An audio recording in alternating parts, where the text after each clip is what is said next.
John Chow here from johnchow.com, and welcome to another episode of Driving with John Chow. Right now I am on my way to lunch.com lunch, Marché Mardin. This is a French bistro. Gonna try out their price fixed lunch. So since I'm driving there, I'll do a Driving with John Chow, and at the restaurant I'm gonna be doing an Eating with John Chow. See, that's how I produce my content. I figure, you know, you're going to be driving anyway, you're going to be eating anyway, might as well be productive and do something with it. And the other advantage, when people ask me why do I blog about what I have for lunch or dinner, and the answer is really, really simple. If I blog about it, the lunch becomes a business expense and therefore it's tax deductible. I hate taxes. Anyway, what I want to talk to you guys about today is absolute income versus relative income. A lot of people, when they make a goal about making money, all they state is how much money they want to make. Like, I want to make 100,000. I want to make 200,000. But yet they don't state the time frame they want to do this in. You see, they're thinking in terms of absolute income, when in actuality, you should be thinking about relative income. Let me explain the difference between the two. Absolute income is basically how much money you make regardless of any other circumstances. For example, a person that makes 100,000 a year makes more money than a person who makes 50,000 a year. This is absolute income.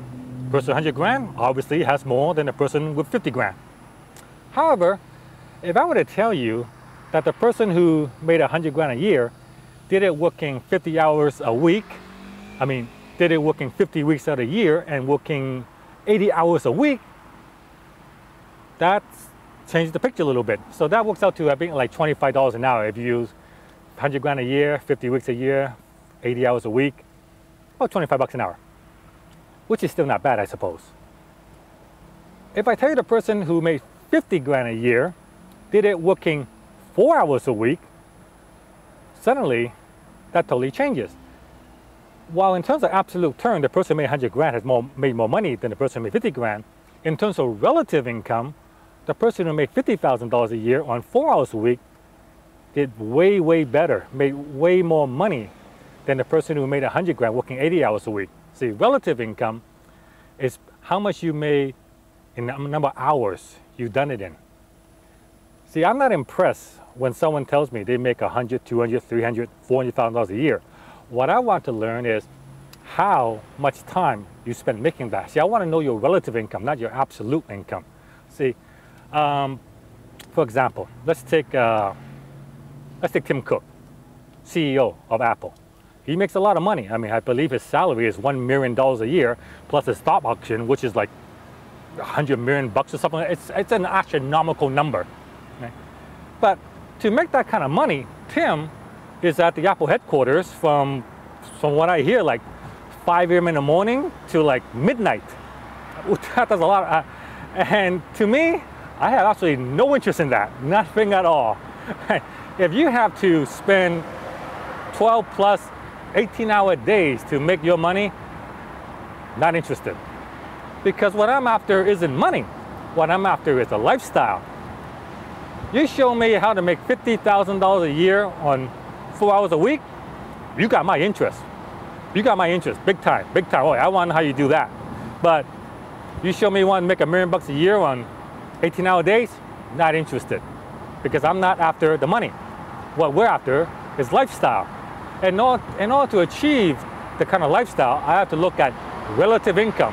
That is a number that is important to me.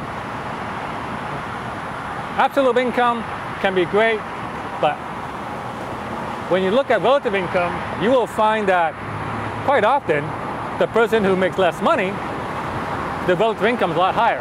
Now, yes, you can make great relative income, but you still have to make enough to be able to actually live on. Like, it's great to say, my relative income is $1,000 an hour, but I only work for an hour a month. That's only $1,000 a month, right?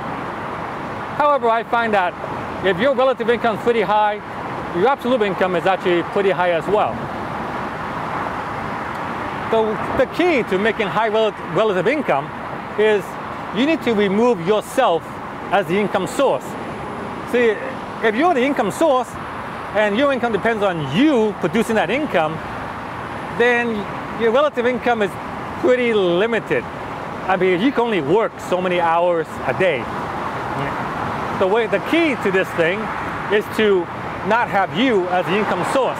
So in my case, I remove myself as the income source. My income source is not me. My income source is my blog. My income source is all my other online assets, MTTB, Mob, and my affiliate income, my clickbait income.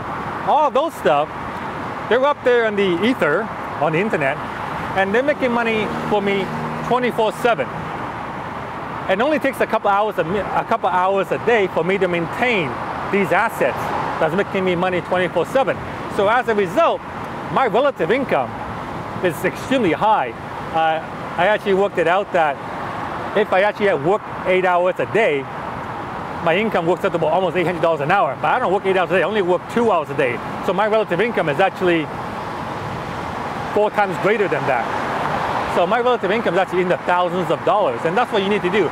You need to think in terms of relative income. So stop thinking about, I want to make 100 grand a year, which sounds great.